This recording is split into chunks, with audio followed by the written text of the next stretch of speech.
Welcome to day 28 of the 2025 30-day map challenge, where the topic was raster. I collected raster data from the remote sensing data provider Wyvern and used their multispectral satellite data to design a simple algorithm which is able to identify circular farmlands using OpenCV. Let's see how the tutorial looks like in Python.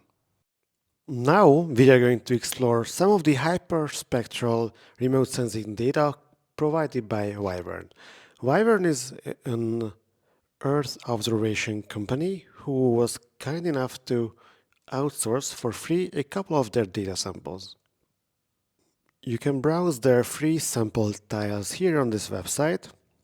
Here we can also pick any selected tile and have a closer look on how it looks like and where is it on Earth. Here there is also lots of information.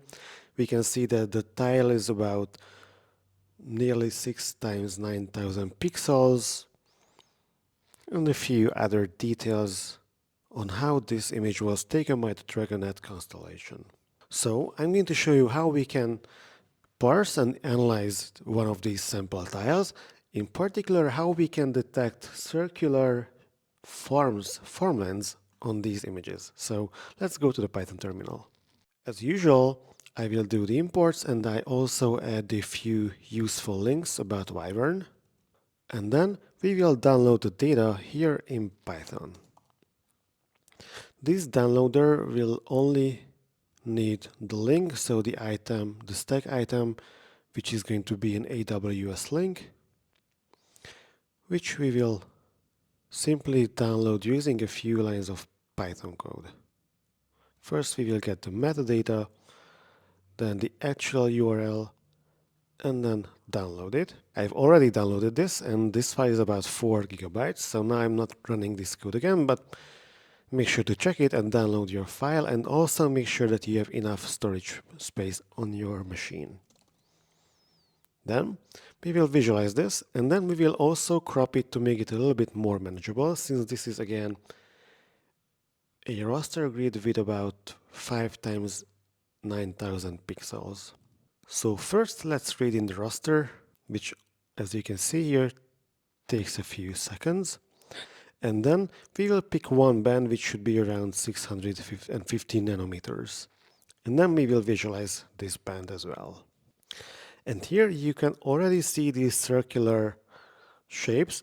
These belong to these special kinds of farmlands. So there's usually some sort of a station in the middle and there is a rotating arm which waters the plants and takes care of all these things. And we can also quickly just query the size of this band in pixels. It's pretty large.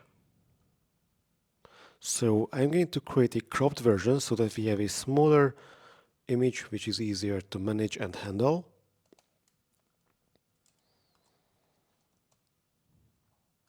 And as an example, I will still visualize band 10, but we could also go for band 2 or 20 if we wish. If we want to stack together multiple bands and create an RGB visualization, which I actually want to do here, then we can pick the RG and B channels, normalize them and stack them together, and then just save the image, which actually will be my sort of base map. So the base visualization with this cropped part of the raster grid showing how the RGB combination would look like. Of course, this is now a bit pale because I suppose the color adjustment didn't work out the way I was expecting. But anyway, this is a nice dark kind of base map, so I will just go with this one. We can also play around with the coloring to have something nicer or more striking, for which I decided to do a principal component analysis and stack the 3 main components, so the most kind of distinct channels or virtual channels derived from the actual measured channels on top of each other. So here we will sort of have an intensity peak map, which will be my second frame in this tutorial. And as you have seen the intro video, yep, here this is pretty intense and we can see quite a lot of information here. We will start from this one, which doesn't show much in terms of details. Then we will move on to this one, which has loads of very striking details and information. And then we will move on and figure out how we can further enhance this image.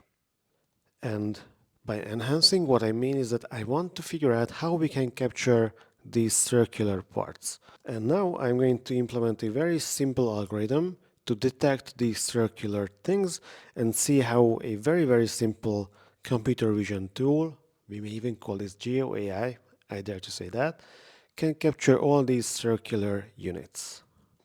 So we will again for now pick just one test band, capture the edges and the circles with the hue circles function, and then we will visualize all the circles this algorithm will catch, and we will contemplate how the results look like. So yeah, now we used band number 10 and we have loads of circles. Some of them match the target circles very well, while others are just totally random. If we change the code, let's say we go for also a different color,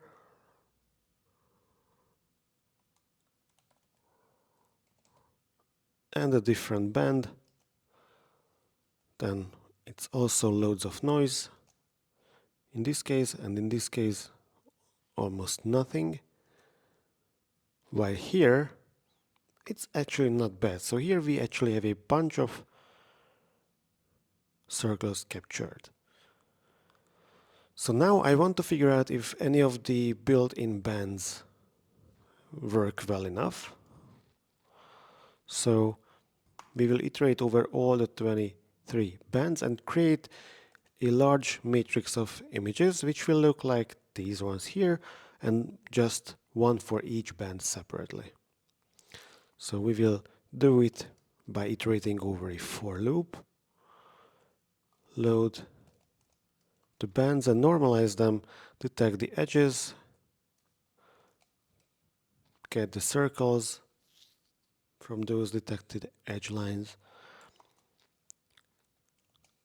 create a nice visualization and draw the circles for every single image, and at the end we will add some simple housekeeping.